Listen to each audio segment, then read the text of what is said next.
Hey, welcome to another day in the ranch. What are we gonna do today? You don't know? I don't know either. What are we supposed to vlog? I don't know. Maybe Grandpa opening presents? Yeah, because what's today? Grandpa's birthday! Yep, today's Grandpa's birthday. We went shopping for Grandpa, right? What do we got, Ari? A new charger for him. Red shirt. Red, yep. Grandpa's favorite color is red. Then Grandpa likes white chocolate, so we got him some white chocolate. Reese's are his favorite candy. And some beef jerky. He loves tomatoes, so we also got him tomatoes. I got a card for Bubba. You got a card for Bubba. She calls him Bubba. We are going to, I don't know what we're doing. It's just like a normal Monday night, normal things that we need to get done. We've been vlogging on the weekends, and then I edit on Mondays, and then we put it up on Tuesday. But this weekend was a little bit different than our typical weekend because we actually were spending time with people on Saturday. Sunday is our day of rest, so like we don't normally vlog that day. So we weren't quite as like productive on the farm as we normally are, and so we didn't vlog because we were also just in situations where we don't vlog. So I thought I would ask you guys for questions, and I did on Instagram, so I have some. And we have a little friend here. Is that Creek? Yeah. All right, first question, Q&A. I think everyone can answer this. What is your favorite part and your least favorite part of having a homestead? Well, because we have goats. Mm-hmm. What's your least favorite part? It means when you Rev, let her. and Rona comes out. She's a puppy and she jumps a lot, so they don't really like that. All right, Rev. My favorite part is that we get to have so many animals and we can ride the horses. Uh-huh. What's your least favorite part? Having to do work on the farm. What's your favorite part? I was my baby. You like riding Brady. Favorite and least favorite part of being on a homestead? Favorite part, all of it. Least favorite part, having to work a full-time job. At the same time. My favorite part, I think I like watching the kids grow up on a farm. Like that's one of my favorite things, is watching them learn different like farming things. I just find it exciting, and it's cool that they get to grow up that way.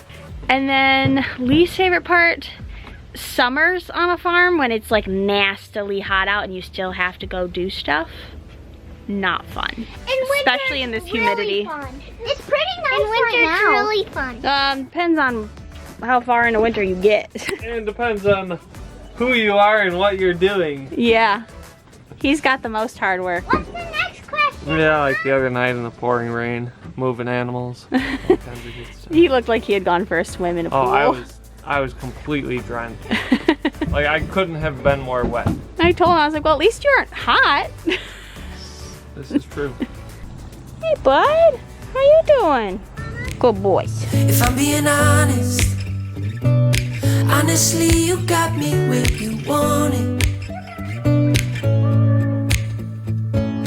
You got me playing every card and spending all my time trying to find out more about you. 'Cause I really want you in my So right space. now, what's not normal is normally the chickens have like full access to back here. We actually have them kind of closed off over there because we're trying to get some specific chickens to figure out that they need to go into the coop. And we have to let the goats in here to clean up all of this overgrowth. So the goats are back in here for a little bit. That is Ginny's baby over there. She's almost Ginny's size now. She's huge. Okay, Rev is gonna bring you guys in to go. I'm gonna show you how to check for eggs. Hi, Bum. Hey, Buffy. She's laying on the roost.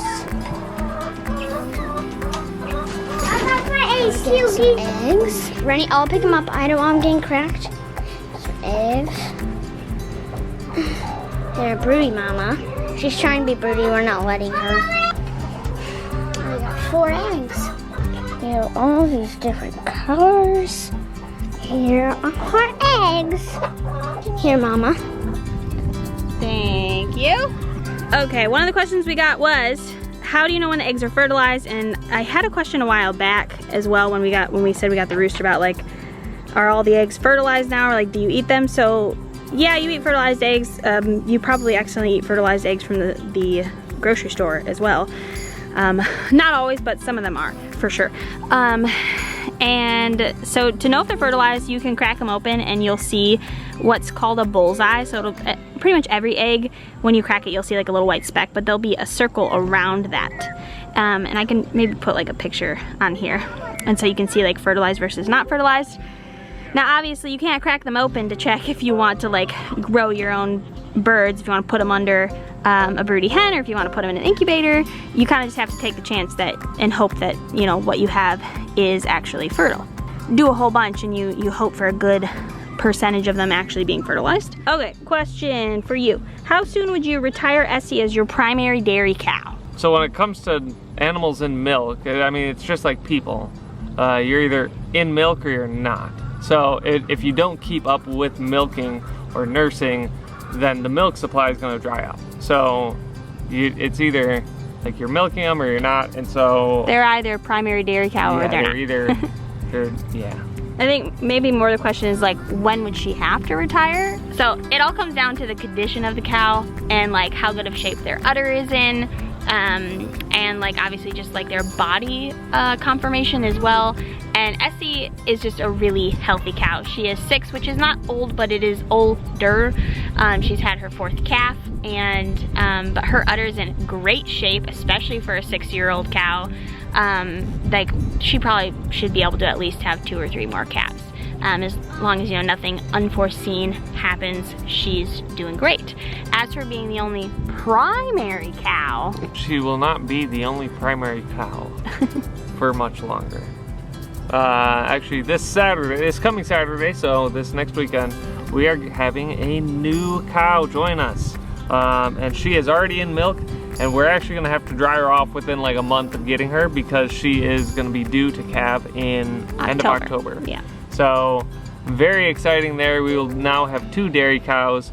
And yeah, it's gonna be an experience getting into obviously just doing 2 of them rather than just 1. Again though, it's the long-term plan of like, yeah.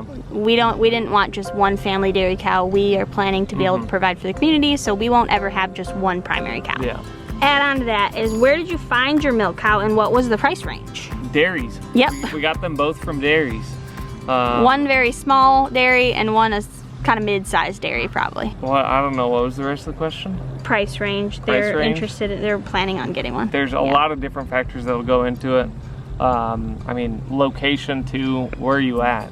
Yeah. So like for Essie, we paid a decent amount more to have her delivered because she was from further away and we didn't have means to actually get her here. But yeah, it's all gonna just kind of depend on a bunch of different factors. But for us, right around like the $1,500 to $2,000 range. Again, it all depends on the market though. Yep. The breed, how much they're producing, whether they're bred and in milk or just bred or what, you know, there's so many variables. We could definitely do a video though on like tips for finding cows. That would be all her. Yes. I don't find cows, I milk them. Yeah.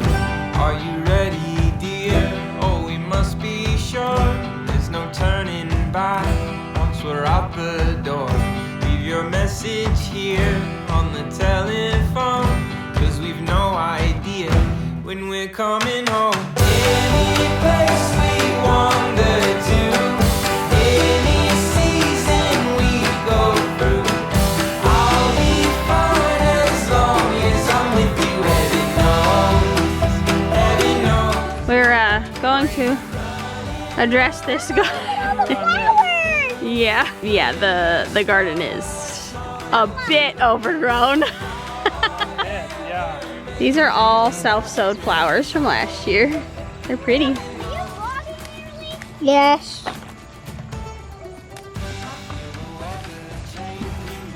Get out,